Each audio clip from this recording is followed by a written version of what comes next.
Bienvenue sur Média TV et Zoom dans cette chronique culture sur un auteur que vous connaissez et qui est présent aujourd'hui au Salon du Livre de Rabat pour présenter, on va dire, pas son dernier ouvrage, mais sa dernière création, sa dernière réécriture. Cet auteur, c'est Mohamed Hamoudan et son texte s'appelle Safinatun min waraqin tasbahu fil hawa'i yaliha zilzal. Mohamed Hamoudan qui nous fait le plaisir et l'honneur d'être avec nous. Merci beaucoup d'avoir accepté notre invitation. D'abord, avant de parler de votre ouvrage, les Marocains du monde sont à l'honneur dans ce salon. Un petit mot sur cet hommage rendu à ces écrivains qui font briller autrement le Maroc. Disons que c'est une très bonne chose, de toutes les manières. Et puis, pas seulement, comment dire, les écrivains, les créateurs. Moi, j'aimerais qu'on rende hommage à ces immigrés, en fait. Moi, je préfère quand même le terme immigré aux Marocains du monde, mais c'est pas grave, ça, c'est de la sémantique. Mais disons qu'on doit rendre hommage quand même à tous ces gens qui bossent, qui transpire et puis qui quand même contribue pas mal à la richesse, disons d'un point de vue financier et monétaire, mais aussi point de vue création. Donc je pense que c'est un hommage très mérité.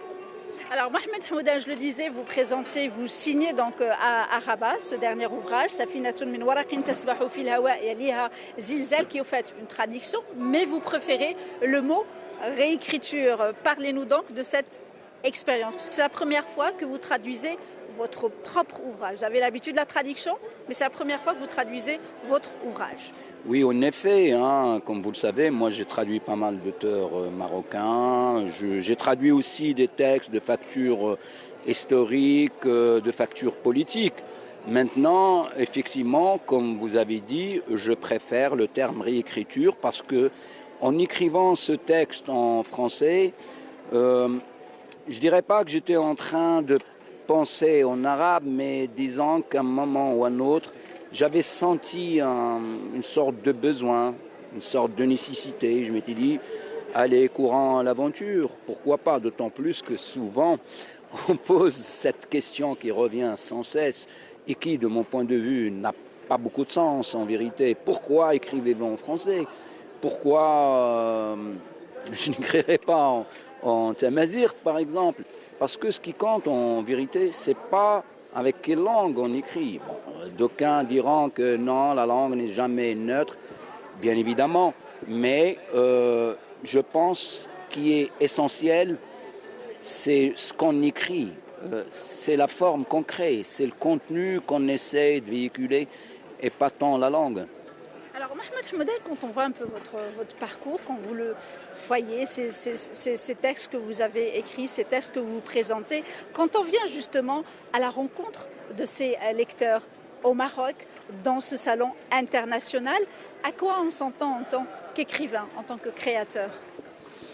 C'est toujours, je dirais, une bonne chose, puisqu'on rencontre des gens qui, jusque-là, probablement, en tout cas, le lecteur, il est toujours potentiel, il est virtuel. Et là, franchement, je dirais que c'est une belle expérience, puisqu'on rencontre des gens, on est affronté à des gens qui pourraient probablement, directement, lire 2-3 lignes, et puis soit ils vont vous poser des questions, soit ils vont ressentir un dégoût, soit une émotion quelconque. C'est une expérience enrichissante, en fait. Dernière question, Mohamed Hamoudan. Vous disiez ces immigrés ou ces Marocains du monde, comme vous dites, c'est juste une question de sémantique. Est-ce que finalement cette écriture, la création sous toutes ses formes, est aussi une forme d'échappatoire pour justement affronter cette vie qu'ils ont sur ces terres qui ne sont pas marocaines? Je n'emploierai pas le terme échappatoire, mais j'emploierai là encore le terme immigration, parce que l'écriture est un voyage, tout simplement, parce que c'est un voyage qui ne reconnaît aucune frontière en vérité. C'est abolir les frontières. Et d'ailleurs, c'est moi, depuis que j'ai commencé à écrire, de toutes les manières, je me suis efforcé quand même à abolir ces frontières, parce que je crois au voyage, je crois, au déplacement, ce qui est le propre de l'homme. Hein. Mohamed Hmoudan, merci beaucoup d'avoir accepté notre invitation. Je rappelle que les Marocains du monde, les immigrés marocains du monde sont à l'honneur lors de ce salon du livre ici à Rabat et que vous présentez, vous signez l'un de vos derniers ouvrages, une traduction, une réécriture de votre ouvrage Safinatul min waraq tasbahu fil hawa'i yaliha zilzal. Et merci à vous, chers téléspectateurs, pour votre fidélité. Restez avec nous, l'information se poursuit sur nos différents canaux, Médiane TV Arabique, Médiane TV Maghreb, Médiane TV Afrique et bien évidemment sur notre média digital medianews.com.